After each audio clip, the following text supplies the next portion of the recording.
welcome Mary to the Business of Hair podcast. Just introduce yourself and we'll get into the questions. Hi everyone, my name is Mary Adekoya, the founder of Papachichistyle. I have been in the hair game for over 15 years. I'm a celebrity hairstylist, I'm an educator, and I'm a founder. Oh, I love that. Amazing. So thank you for joining us, Mary. I just want to take it all the way back. So how did you get into hair? Like, what's your story? How did you end up here? Okay. Hair. I felt like I grew up around hair. Being Nigerian, my mum was always, and I'm one of four, but there's three of us, three girls, one boy. And being the eldest girl, it was kind of like a rite of passage. It got passed down to me to do, and there's a 7-year gap between me and the second child. So obviously I'm way older. So my mum would always do our hair. And then we used to live in South, then we moved to Essex. And when we moved to Essex, obviously there weren't hairstylists there. So my mum would have to do their hair.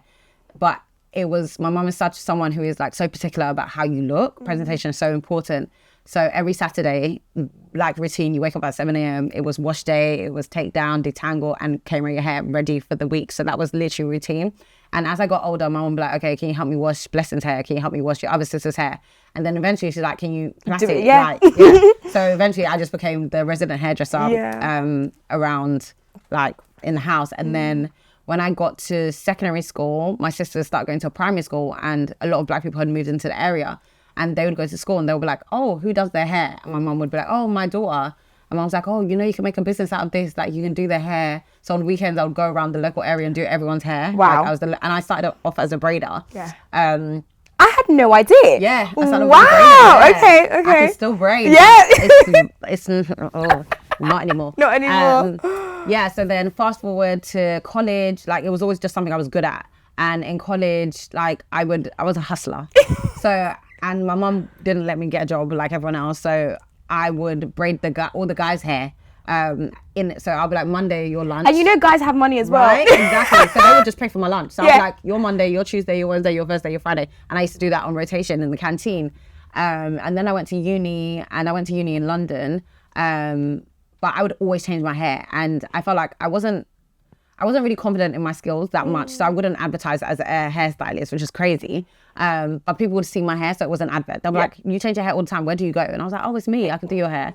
And so that's kind of how I started. I don't know if I'm going off on a tangent now. Of course. And I guess that then continued into So I did it in uni, and when I left uni, I actually studied journalism. But when I left, I started working at the Guardian newspaper. And I think absence literally made the heart grow fonder. So for me, it was always a side hustle. It was never something I was going to take seriously because there wasn't anyone who was doing hair on a scale that made money and could make it a career. We all saw them in America, but they weren't here. So it was never something that crossed my mind. But going into journalism and not being able to do hair, I was like, wow, I love this and I miss this. And I was like, what is the ways that I can like make this like my life and get paid well. Amazing. So that was how we got here. And I guess amazing. So let's talk about, now you've decided, how can I make this a thing, right? Let's talk about the number of income streams you have in your hairstyling business or your hair business, because we're all about income streams. Like how you obviously had your clients initially. How did you then grow into becoming an educator, having a product? Like what was that journey like? Key word that I always say is pivot. Like, in this hair business, if you want to stay for a long time, you need to learn to pivot. Because for me personally, I'm someone who likes to find, okay, what's next? What can I do? And for me, I think once I left journalism and I left it and I was doing hair, I was like, there's no going back here. Like, you face this way, you have no more experience. Like, you actually have to make a success out of yourself. So I think a lot of times where I pivoted and created different income streams was when I was broke. Like literally when things weren't, or when things started to die down, when I stopped getting so many clients and I'm like, okay, so what do we do here? What's next? No backup, there's no backup plan. So creating different income streams was always my backup plan. So for me, quick breakdown, income streams online. So selling wigs, selling hair extensions, especially I started hair very early. So a lot of people, like I was one of the first hairstylists on Instagram. So it was good because people were able to like have a look in, and I attracted a huge US client base, which I was able to obviously not go, but I was able to ship wigs and weaves. And then I was like, whoa, this is literally making money easily. So that's one income stream. And then bridal.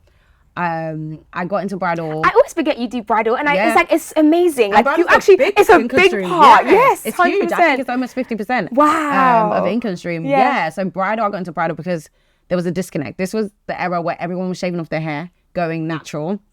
And then people were like, oh, I'm engaged now, so what do I do? Am I going to have a teeny weeny TWA? I didn't know. And I can do wigs really well. So they're like, okay, cool. I need something realistic. But there's no one who could do bridal. And back in the day, you would actually have to go into a salon on your wedding day to get your hair done. So yeah, it was a joke. There was no one mobile that could go around. But at this time I was a mobile hairdresser. I just didn't do bridal. And one of my friends was getting married and she asked me to do her hair and I was like, I can do your weave, but I don't know about styling. And she was like, well, you're gonna have to do it. And coincidentally, she had 3 bridesmaids that were engaged. And after I did her hair, they're like, sorry, you're doing mine. So I kind of fell into it. Yeah. Then I realized I love. So what? Someone's paying me to be at your wedding and do your hair. So it was a fusion of both passions. And I realized that, oh, there's a lot of money to be made here because I was a unicorn. There wasn't that many people doing it and doing it well. And then I tapped into the destination side of things. Get it flued out. Like, okay, cool. Yeah, there's a caliber of clientele that I want to attain. Yes. And I remember one day I just woke up and I said, I literally changed my bio and I said destination wedding expert. Who had I gone to one? Wow. Call those things as though they're not, as though they are. Wow. Literally, I put it in my Genuinely. bio. Yeah. Genuinely. Literally. Yeah. And I was like, that's what I want to do. So eventually someone's going to fly me out. And I got one destination wedding that year. And that just opened the doors. So many, yeah. Wow. Do you know what's so funny? There's this running theme of like going where you are before you get there. And we've literally spoken to so many stylists that have said, I wanted to get there, so I presented myself like I was that. 100%. And I think that is a huge mindset 100%. shift. You already, as you said, call it as even though it's not there yet. Yeah, literally. Behave like it. Put it out there. It's a faith walk, and 100%. that's what you did. Yeah. That's insane. Yeah. Amazing. So you have you have your you have bridal. You have your online services, bundles and hair extensions, and education. So amazing. I got into education because I learned how to do hair by myself. There wasn't education. If there was education available, it was in America, and at that time I couldn't afford to go there. Yeah. So I was just like, why is no one teaching? Like, literally, why doesn't anyone teach here? And people were like, can you teach me? Can you teach me? I was like, I'm learning myself. I'm figuring it out. At this time, people weren't even doing YouTube. That's how, like, I'm aging myself, but people weren't even doing YouTube tutorials to show you. Like, that was just coming in, but it wasn't that. The early stages of that. Exactly. So for me, I was just like, I'm if there's a gap in the market, then fill it then. Like, if you have the skill set, fill it. So that's what I did. I decided that I wanted to start classes, and nobody was doing it in the UK. And I like to be first to market. As yes, you first to market. That's always the vibe. So yeah, I started classes and I started aiming at students. And I think in our first year, we did 8 masterclasses and sold out. And consequently, like, we ran 26 masterclasses before COVID. Wow. Yeah, then after COVID, I was like, I need a break. You guys are tiring me. You guys are... but yeah, 26 masterclasses over the space of 4 years. That's insane. And do you know what? Now we're at COVID, right? Yeah. I want to talk about what you feel like one of your biggest achievements are. Like, I'd love to hear about it, how you achieved it, what you did. Yeah. Just... if anyone knows me, I'm a Christian, so God is always going to come into it. And I literally feel like it was a direction from God. At COVID, as COVID was loading, I was working from home. I just had a baby. No, he was a toddler. But my husband was like, nobody's coming to this house to do hair, sorry. Like, I don't care. I was like, nobody's going to know. They could come through the back door. He's like, that's not happening. So for me, I was just like, what about income streams? And before COVID, we had been talking about a product, which is the pink hot comb. If you don't have it, go get one. Yeah. But yeah, me and my husband have been talking about a product, and it was born because there was hot combs. There was the particular gold hot comb. That a lot of people used, and I would use it for my clients, but I would have to put it on and leave it on all day for it to get hot. So my clients will come and be like, oh my God, yours is so hot, mine doesn't get hot. I'm like, mine ain't hot, it's been on for like 8 hours now. Then one day I plugged it in and I forgot it on. And I went to a wedding and I came back at like midnight and I saw that it was still on, and I was like, oh my God, I could have burnt down my entire house. Why doesn't this have like an auto shut off feature? That's crazy. So I went down a rabbit hole doing research about like a better one. And I saw some in America. However, if you are a hairstylist, you will know that if you bring anything from America, the voltage doesn't, so it's not the same. Yeah, so after 2 years, like, it's going to break down and die anyway, so there's no point. Yeah. So I was like, you know what? I literally spoke to my husband about it. He's like, create one. And he's a graphic designer, right? Okay. This is why you need skills in the family, right? Keep it in the family. That's a trend. Yes. So I literally was like, he was like, tell me what you want and I can design it for you. And then, so I designed one, and what I always say is, I always looked at GHD was my favorite strain at that time. Yeah. So I was like, and GHD was that brand where it's like, for me, as a tool, like when you're looking at tools, it was 100%, the professional. 100%. Like you knew your shit, like it was like the gold standard. That part, do you know what I mean? Yeah. So I literally took apart DHD, like what do they do so well? They had an auto shut off, they had an LED screen, they heated up really nice, different hair types. I was like, that's what I need to implement into the hot comb. Like it needs to evolve because we're still using it. Exactly. And pink hot comb was born. And I chose the color pink because I was like, the gold stands out so much because it's such an iconic color. So I was like, if I do another gold one and I just slap my brand on it, that's not gonna do anything. I was like, I need people to know it's my brand without any, even if they don't tag me, I already know. Yeah. And that's how pink was born, because pink was part of the branding. And pink is not, black is my favorite color. Yeah. But I was just like, it's gonna stand out. And anytime anyone uses it, we will know immediately that that's pink hot comb. Yeah. And that's how it was born. That's insane. I'm sorry, but I think that was probably the most genius thing you did without you knowing, making it pink. Because you knew that like anywhere I go, if there's a pink hot comb, I know it's I'm gonna know. Yeah. And I think a lot of brands like take outside of hair, we're seeing this in a lot of markets. They're just disrupting it by doing something so different 100%. that you have to look at it. You have to amazing. Yeah. Okay, so tell me more about that journey. You launched the pink hot comb. This was right before COVID, right? Yeah. How did you manage that? That must have been really hard. So what are some of the challenges? Yeah. And how did you get through that? Okay, so pink hot comb was like on the pipeline, and I had planned a launch, and I was hearing whispers of COVID and whatever, but no one took it seriously. Oh, we didn't know. We had no idea what was coming. We didn't know. Had we no didn't idea. know. So I was just like, okay, cool, let me rush it. And my plan was to go to China. So we had been working on prototypes, then sending it back and forth. And I was like, I'll go to China. Then obviously we heard about COVID, and I was like, that's not happening. So I was like, it's either I wait till after COVID or I just go ahead with it in faith. And I was like, then we were just going back and forth. They sent me prototypes, and I was like, you know what, let's just run it. And I ordered 500 pieces in faith. And I was like, well, and in my mind, like people think I had this huge plan to like sell it to everyone. No, my mind was I will help my clients to look after their hair. It was never like it would go like viral, viral and everyone would buy it. Never. To be honest, even if you just sold it to your clients, that would have been a strong income stream. That's it. Yeah. And I was like, yeah, they'll come, I'll use it, they'll like it, and they'll buy it. And they'll buy Easy. it. Yeah. And little did I know, like, so we planned a launch, and the beauty is, like, obviously at that time I was working with a lot of influencers. So I was like, a lot of these people are my friends. So what I'm just going to do, and no one had done a launch. And I was like, all these big brands do it. Yeah. But I guess that smaller brands don't do it because you don't have money, right? Yeah. And I was like, I don't have money, but I have access. Yeah. So I literally reached out to all my influencer friends. Your network is your network. And I was like, so I'm doing a launch. Can you come? I can't pay you, but what I can do is give you a free product. And God is so good, because I literally planned the launch for the weekend before lockdown. Did I know it's going to be lockdown? No. And I remember the week leading up to it, I was like, I'm not going to do it. I'm scared. I'm not ready. I need to test the product more, blah, blah. And my friends, and this is why it's so important to have like a good circle. They're like, you're doing it. We don't care. You're launching You're doing it. Yeah. And if I hadn't launched on that date particularly, I don't think it would have done so well. Yeah. It did so well because literally I launched on a Saturday, and on a Monday they called a national lockdown. Wow. And you can imagine that women are at home with wigs as high as the mountain, and they need something to get it. They're like, what am I going to do? And then like, everyone's jumping on Zoom. Yeah. So I need to look presentable. And the thing is, everyone posted on that Monday. So everyone who came from the launch had been posting from Saturday, but every single influencer was like, this is amazing. It's so good. It sounds like divine alignment. It was literally like God ordained. It was God ordained. And that was the beginning. And the first month I was like, oh, even if I break even, I'll be happy. You'll be good. And I invested £10,000 and I made £10,000 profit. In your my first month. And I said, okay, yeah, let's go. Let's go. Let's go. I mean, there's so many nuggets, so many lessons, but I think for me, the key thing is that you trusted and you just did it, right? 100%. You used what you had. 100%. I think sometimes you always think, I can't do this, I can't do that. But you were like, what do I have? I actually have a network of like amazing 100%. Influencers that I can call on. I'm going to use that. What do I have? Okay, I have this, I have that. Yeah. I'm going to make it work. Yeah. And I think that is so key. 100%. And then it took off. I mean, the rest is history. Go and get a hot comb if you don't have it. The rest is history. But I guess that's a super, super high. Let's take it to like, if you have had any kind of like lows in your business or things moments where you thought it was difficult. You didn't know how you were going to pull through. Yeah. How did you, I guess, overcome those moments? I would say there's continuous moments. I think if you're an entrepreneur, I don't know if you guys have seen that meme that goes around that says, if you're an entrepreneur, you have to have faith in God. Like, I don't know what else you have faith in because you need him.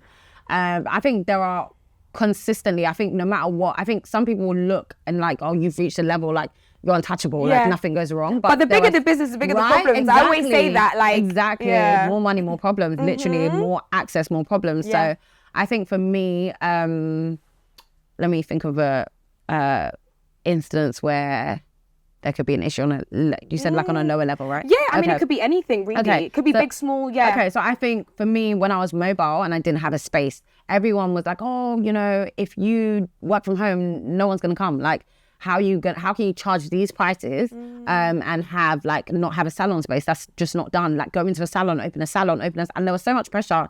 And I think when you get to a certain level, everyone just assumes that that's the next route, right? Exactly.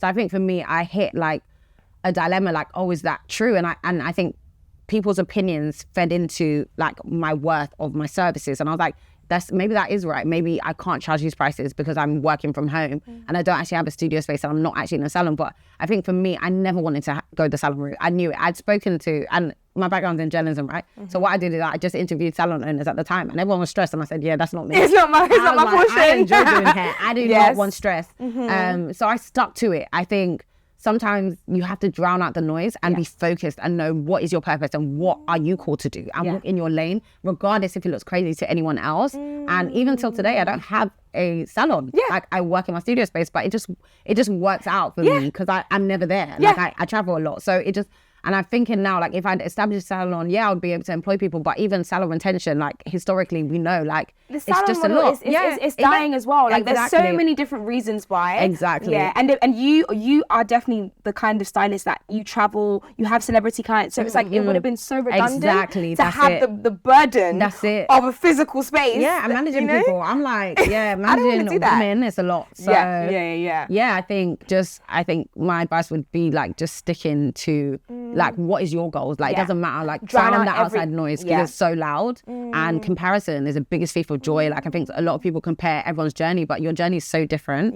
So I think it's just staying focused and just knowing what are your goals. And I think on that goal thing, I think it's so important because a lot of people say, like, where do I go next? And I think you have to kind of look at your passions, but also what opportunities there are for you, because someone's next is not your next. 100%. You know, someone wants to go and do a product, so you might not have like 100%. the right skills, 100%. The right foresight to do that, but you might be a good educator. Exactly. So it's like you kind of need to know where you want to go. Yeah, that part. And not focus on like other people. 100%. Right? And then hone in those skills. Yeah. I think that's huge. But I think given everything you've experienced, everything you've done, what are some, I guess, marketing strategies or like, I guess, growth strategies you'll give an up and coming stylist?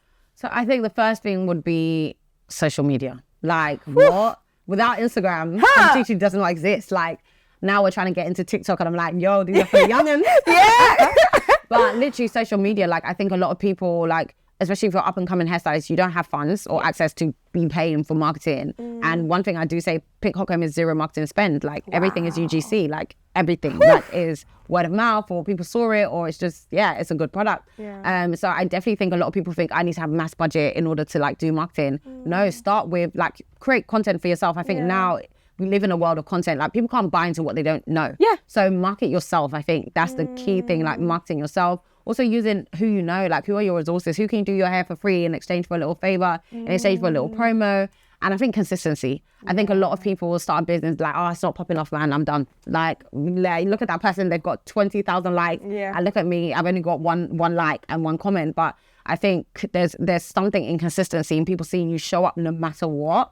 So yeah, I definitely think consistency, marketing. Obviously, if you do have budget, you can go down the whole digital marketing route. But even then, like, I think a lot of hairdressers underestimate the power of a newsletter and the power of their customer database. Oh, speak on it. Yes. One thing for me, and I was one of those ones. Customer retention. I think for me, the only way to measure my success is repeat clientele. If you've been to me but you never came back, then for me, that's not success. Like, I could have done 100,000 people, but if I only have 100 left, then something's going wrong. If stylists could master this, like I always say, this is the number one metric in your business. 100%. Like, if anything, your client retention rate. 100%. At what rate are clients staying? Coming and staying. Exactly. You can literally have 30 to 50 clients 100% that are coming and staying and be super successful. And that's your bread and butter. That's your bread and butter. 100%. So I think that's, Yeah, so I think tapping into that and like setting up and one thing I don't know, I feel like I heard this on a podcast and they were like, you know, a lot of people, you stay online and everything's online, but if